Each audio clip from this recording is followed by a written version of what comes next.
Salut tout le monde, bienvenue dans cette nouvelle vidéo qui est un petit peu la suite d'un atelier qu'on avait animé en live sur le compte Instagram de Faber-Castell. Si vous ne l'avez pas vu, rassurez-vous, vous pouvez complètement regarder cette vidéo directement. Ce que je vous proposais dans cet atelier, c'est de réaliser un dessin lumineux inspiré par l'univers de Miyazaki. On va dessiner les Kodama, ces petits esprits de la forêt qu'on peut voir dans le film Princesse Mononoke. Pour ça, on ne va pas utiliser n'importe quel matériel puisqu'on va travailler avec les crayons Black Edition de Faber-Castell. Ces crayons, ils vont être super intéressants pour travailler sur du papier noir et pour créer des effets de lumière hyper saisissants. Donc ce que je vous propose, c'est qu'on se lance directement à la découverte du matériel, mais avant ça, n'hésitez pas, si vous aimez la vidéo, si vous aimez la chaîne, à vous abonner, à nous laisser un petit j'aime, et pourquoi pas à la partager, ça nous aide beaucoup. Bon allez, c'est parti, on va voir du côté du matériel ce dont on a besoin. Ok, donc du côté du matériel, on n'aura pas besoin de grand chose. Idéalement, il vous faudra une boîte de crayons Black Edition. Alors moi j'en ai même deux, mais honnêtement vous n'en avez pas besoin d'autant. Ces crayons-là, ils vont être particulièrement intéressants pour donner un bel effet de lumière.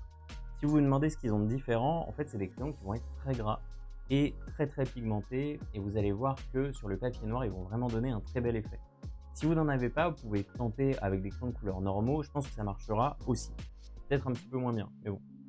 Du côté du papier, on a besoin de papier noir. Ça, c'est vraiment important. Et un autre truc important, c'est d'avoir un papier le plus lisse possible. Moi, j'aime bien utiliser ce papier de Clairefontaine, le papier Pantone. Franchement, il est très bien.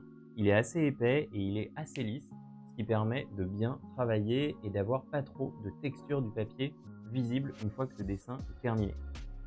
On aura besoin d'un petit taille-crayon et pourquoi pas d'une petite gomme si on fait des erreurs, et c'est tout. Ok, du côté du matériel, on a fait le tour. Alors attention, petit avertissement, c'est un atelier en vidéo, donc faites pause. Il y a des moments c'est accéléré. Le but, c'est pas d'aller à toute vitesse, c'est de le faire à votre rythme et de prendre du plaisir à réaliser votre illustration. Bon allez, on se lance, c'est parti. Allez, on est parti, on se lance dans la réalisation et ce qu'on va faire, c'est qu'on va commencer par dessiner un premier petit Kodama. On va commencer par une sorte de cercle pour sa tête. S'il est un petit peu biscornu, c'est pas grave du tout. On va lui faire ses deux petites épaules de chaque côté de son corps. Et ensuite, on va descendre, tracer ses jambes. Une première, et puis une deuxième, comme ça. Ensuite, on va lui faire ses yeux. Alors pour les yeux, on n'est pas obligé de les faire absolument identiques. Ses yeux, c'est deux cercles. S'ils sont un petit peu biscornus, c'est pas grave du tout. Et on va en faire un premier et un deuxième. Ensuite, on va venir tracer une petite ligne d'ombre sur son corps pour nous aider à placer bien les nuances sur notre Kodama. On va lui faire une petite bouche, et une fois que c'est fait, on va commencer par passer un premier passage de crayon de couleur. Pour ce premier passage-là, j'appuie vraiment pas du tout pour pouvoir continuer d'empiler les couches pendant un long moment. Donc vraiment, j'appuie très légèrement. L'idée, c'est de passer une première couche de blanc sur mon dessin. Je vais venir passer cette couleur parfaitement blanche du côté droit de l'ombre. Toute la petite partie gauche que j'avais tracée, je vais la laisser dans le noir pour le moment, vous verrez ensuite pourquoi. On va venir colorier aussi son corps avec un petit passage de blanc, comme ceci. Les petits Kodama, c'est des petits personnages qui vont faire de la lumière, et ça va être tout l'intérêt de ce petit dessin, ça va être d'essayer de donner la sensation que de la lumière se dégage des personnages et qu'ils éclairent leur environnement. Une fois que le blanc est passé, je vais venir prendre un crayon de couleur jaune et je vais passer, en appuyant très légèrement, un petit passage de jaune sur mon blanc. Dans la vraie vie, rien n'est parfaitement blanc, il y a toujours une petite tonalité à l'intérieur et on va essayer de donner une petite tonalité chaude à cette couleur blanche pour lui donner un maximum de luminosité. Une fois que le jaune est posé, je vais venir le ramener dans mon blanc en reposant une petite couche de blanc par-dessus, mais cette fois-ci un blanc sur lequel je vais appuyer un petit peu plus. Plus je vais m'approcher de la droite de mon personnage, plus je vais appuyer, comme pour simuler la source de la lumière qui serait légèrement décalée par rapport à lui. Je vais venir aussi appuyer sur ses jambes et renforcer aussi la lumière sur son visage.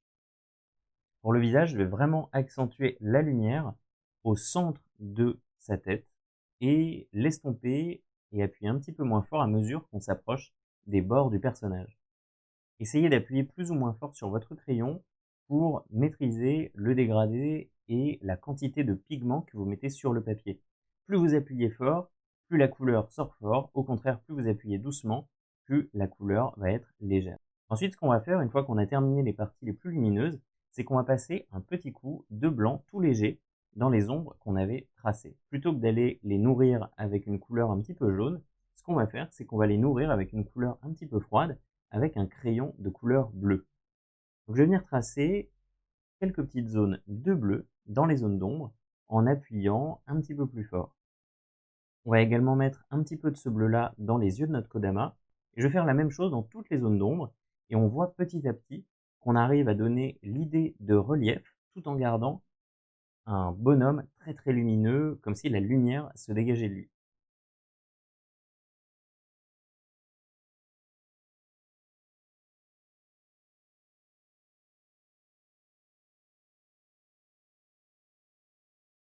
Avec un crayon bleu plus soutenu, je vais venir renforcer un petit peu son contour et renforcer un petit peu les quelques lignes.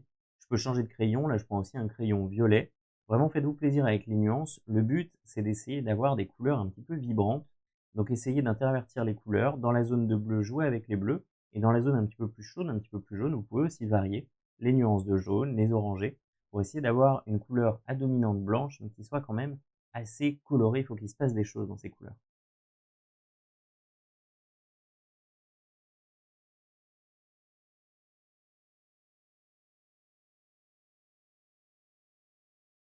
Je vais venir préciser quelques dernières zones de lumière. Et là, notre premier petit Kodama touche à sa fin.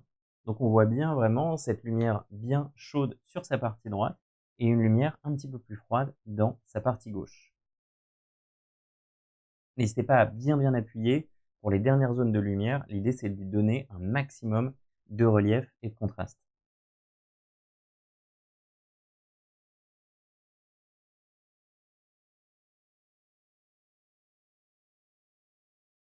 Ok, ça y est, notre premier petit Kodama touche déjà à sa fin. Alors j'espère que vous avez bien vu comment j'ai fait les différentes étapes. Si ce n'est pas le cas, rassurez-vous, on va encore en faire deux autres, donc ça va vraiment vous permettre de bien saisir comment tout ça fonctionne. Ce que je vous propose, c'est qu'on fasse une petite avance rapide pour vous permettre de mieux profiter des différentes étapes, et je commente en même temps tout ce que je fais. C'est parti. Je vais placer mes trois petits Kodama en triangle pour essayer de créer une jolie composition. Pour le deuxième, je vais faire exactement pareil que pour le premier, un rond pour la tête, deux petits ronds pour les yeux et un troisième pour la bouche. Les bras le long du corps et ces deux petites jambes. Vous avez vu, la forme de la tête est pas parfaite, la forme des yeux non plus, et ça crée juste un personnage avec un caractère un petit peu différent du premier. Ensuite, je vais venir mettre un petit peu de lumière avec du blanc sans appuyer trop dans un premier temps et faire ensuite la même chose sur le corps. Une fois que cette lumière est posée, on va prendre un petit peu de bleu et le mettre dans la partie des ombres. Maintenant, on va pouvoir mettre un petit peu de jaune dans les lumières pour avoir un beau contraste chaud et froid. Une fois que ça c'est fait, on reprend notre blanc et on met toutes les couleurs ensemble pour les fondre et atténuer les différentes nuances et avoir un petit Kodama bien lumineux.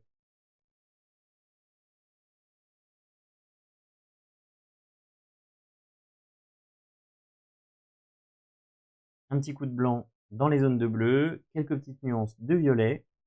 Je viens mettre quelques petites nuances de violet pour continuer à enrichir mes couleurs. On renforce encore les lumières en blanc. Et ce que je vais faire sur celui-ci, c'est que je vais reprendre encore les contrastes dans les zones d'ombre avec un crayon bleu encore plus foncé. Je viens bien exagérer mes ombres, mettre un petit peu de bleu dans les yeux, et là ça y est, mon petit Kodama est terminé. Allez, on se lance pour un troisième, la tête, les yeux. Alors là, vous avez vu, j'en ai carrément fait un qui est beaucoup plus grand que l'autre. Ses bras le long du corps et ses deux petites jambes. On met la petite zone d'ombre et on est reparti exactement pour le même processus. Je vous laisse en profiter en images.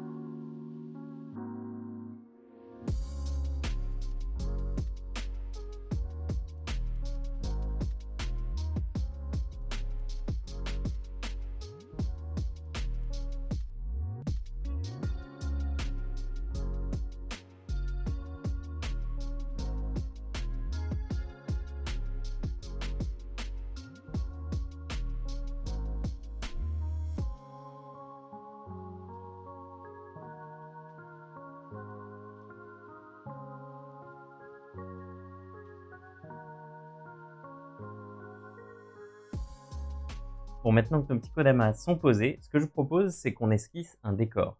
Ce qui va être super intéressant, c'est qu'il va falloir travailler ce décor avec plus de détails autour de nos personnages pour essayer de traduire cette espèce de halo lumineux dégagé par nos personnages. Donc on va venir les poser sur un arbre au cœur de notre forêt. Et pour ça, je vais commencer par prendre un crayon vert et je vais commencer à tracer un petit peu la forme des différents troncs. J'essaye de le faire extrêmement doucement pour ne pas mettre trop de lumière tout de suite. On va allumer la lumière petit à petit. Pour pouvoir esquisser mon arbre sans mettre trop de lumière, je vais prendre un crayon violet. Il aura une nuance suffisamment foncée et comme ça, même si j'appuie un peu trop fort, on ne verra pas trop fort mes traits. Essayez de vous inspirer un peu de la forme que je donne aux végétaux, mais si vous ne faites pas la même de votre côté, rassurez-vous, c'est pas grave du tout. Dans la nature, il n'y a jamais deux arbres identiques. Avec différentes nuances de vert, maintenant, ce qu'on va faire, c'est qu'on va venir poser de la mousse sur nos branches et on va essayer de mettre du vert en priorité autour de nos petits kodamas, comme s'ils éclairaient leur environnement et comme si vraiment il apparaissait uniquement autour d'eux. On ne va pas recouvrir entièrement la feuille de noir, au contraire, on va laisser du noir pour qu'il semble surgir de l'obscurité. N'hésitez pas à utiliser plusieurs nuances de vert pour avoir un maximum de richesse dans les tonalités de vert, des verts un petit peu plus jaunes, des verts un petit peu plus bleus. Vraiment, passer un maximum de nuances, ça marchera très bien. Avec un crayon marron, je vais venir faire la même chose sur les troncs, en travaillant en priorité autour de mes petits personnages pour créer ce sentiment de lumière autour d'eux. Sur les troncs, n'essayez pas de faire un coloriage parfait. Au contraire, n'hésitez pas à ce qu'on voit vos traits, vos lignes de tracé pour donner un maximum de texture à vos arbres.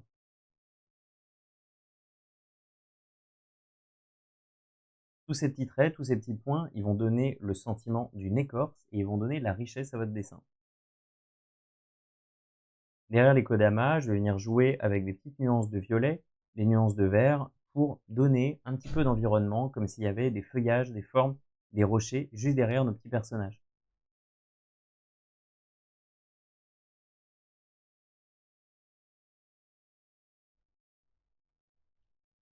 J'exagère un petit peu les nuances de gris autour des personnages et on commence vraiment à voir apparaître ce sentiment de lumière. À partir de là, tout le travail, il va être extrêmement amusant. Il va constituer à exagérer encore plus les couleurs, vraiment juste autour de nos personnages pour essayer vraiment de s'imaginer que ces personnages dégagent une lumière. Dans toutes les zones qui sont opposées aux personnages, on peut donner un sentiment de lumière un petit peu plus froide avec quelques petits passages de bleu. Et on continue ensuite de renforcer nos lumières avec toujours plus de vert pour faire apparaître ces zones bien éclairées.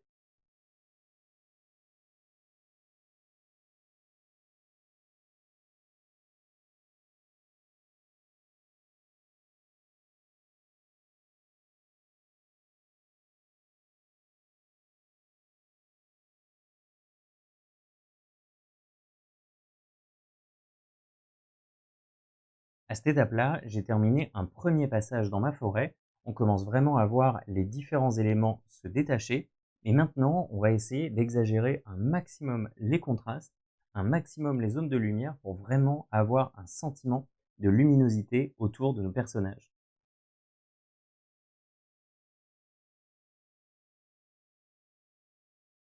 Pour ça, je vais venir prendre des nuances plus claires et je vais continuer d'exagérer la couleur de mon décor à mesure que je m'approche des kodamas. Plus je vais être proche de mes personnages, plus je vais exagérer les contrastes et plus je vais exagérer les tonalités claires. Quand vous allez poser du vert, vous allez rajouter du vert encore plus clair. Quand vous allez poser du marron, vous allez rajouter du marron encore plus clair. Et du côté des violets, vous allez appuyer encore plus fort sur votre crayon. Quand on fait ce travail-là, le but c'est pas du tout de faire un coloriage parfait. Au contraire, plus on va donner de texture à notre coloriage, plus on va donner l'idée de quelque chose. L'idée d'une feuille, l'idée d'une mousse, l'idée d'un tronc, etc. Je viens prendre un vert beaucoup plus clair et je continue à exagérer les contrastes sur les mousses au pied de mes personnages et autour d'eux. Vous avez vu, quand je l'applique, on commence vraiment à voir ce sentiment de lumière qui apparaît.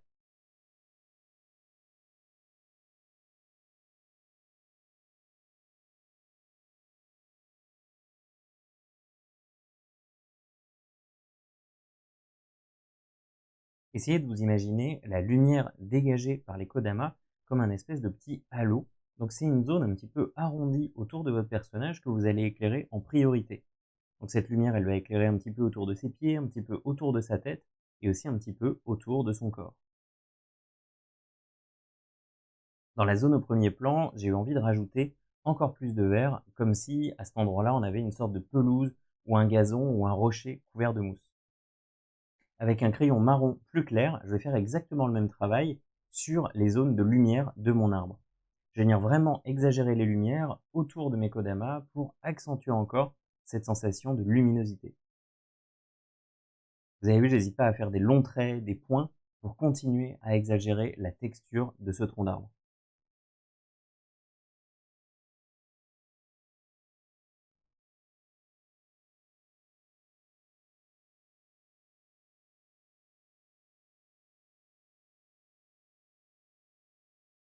Une fois que je commence à être satisfait de mon décor, ce que je vais faire, c'est que je vais rajouter des petites lucioles pour rester dans ce thème de la féerie et les petits personnages lumineux. Vous allez voir, elles sont extrêmement marrantes à faire. Vous allez prendre un crayon bleu et vous allez tracer des petits points autant que vous voulez autour de vos personnages. Ces petits points, j'appuie bien au centre et à mesure que je m'approche du bord, j'appuie de plus en plus doucement pour essayer de bien les fondre avec ma feuille noire.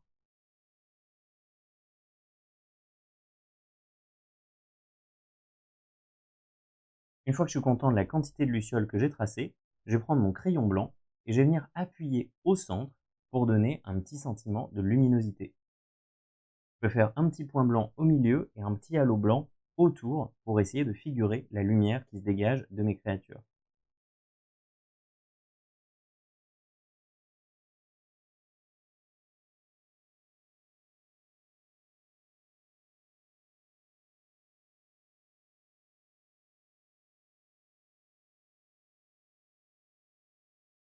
Une fois qu'on a tracé nos lucioles, il va falloir qu'on arrive à donner aussi, avec ces lucioles, un petit sentiment de luminosité.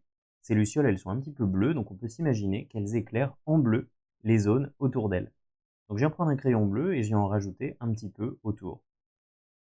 Le petit halo blanc qu'on a fait autour de nos lucioles, on peut faire le même autour de nos kodamas pour leur donner un maximum de lumière.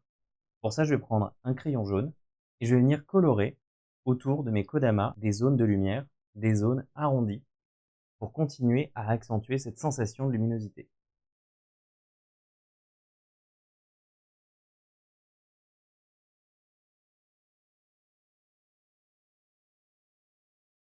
Une fois que le jaune est appliqué, vous pouvez aussi rajouter du blanc pour continuer encore à exagérer ces halos de lumière. Là, l'image commence vraiment à arriver à sa fin. Maintenant, tout le travail va consister à ajuster un petit peu la luminosité et l'ombre. Pour la luminosité, je vais prendre des crayons de plus en plus clairs et je vais venir appuyer de plus en plus fort pour exagérer les contrastes. Au contraire, si je trouve que j'ai mis de la lumière dans un endroit qui n'aurait pas dû en recevoir, je peux toujours prendre le crayon noir de ma boîte de crayons pour retrouver le noir de la feuille et remettre certains détails dans la pénombre.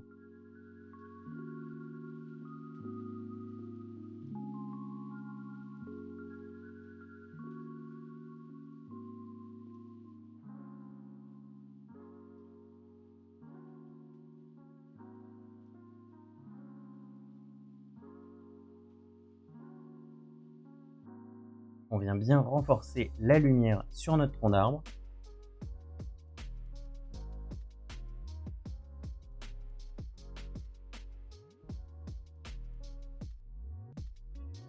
Encore un petit peu plus de vert sur quelques petites mousses.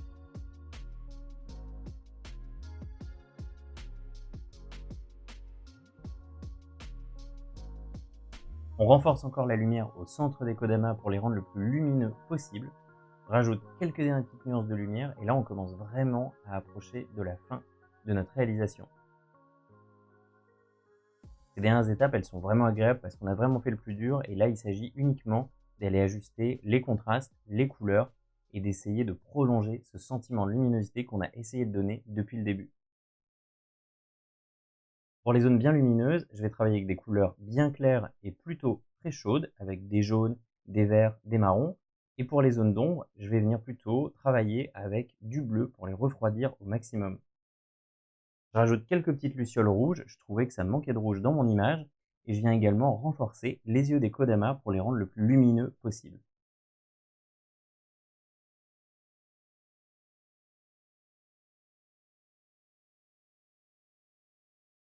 Un petit peu de noir pour repasser dans l'ombre quelques zones que je trouve un petit peu trop éclairées. Quelques derniers petits ajustements et là, ça y est, mon image touche à sa fin.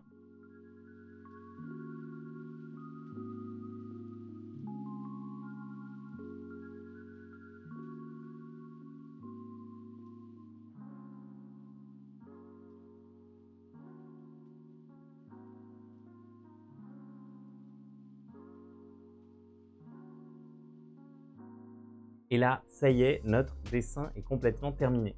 Alors évidemment, cet atelier est en vidéo, donc n'hésitez pas à faire pause, à le faire et à le refaire, mais surtout, quand vous aurez terminé votre dessin, n'hésitez pas à le partager avec nous sur les réseaux sociaux en taguant @savouردessiner pour que je puisse les voir. Si vous avez envie de découvrir plus de vidéos sur la chaîne, je vous mets 2 petites suggestions juste là. Et bien sûr, vous pouvez découvrir des tonnes d'autres vidéos sur l'atelier online de Savoir Dessiner. Bon allez, moi je vous dis à très vite pour des nouvelles vidéos. Salut!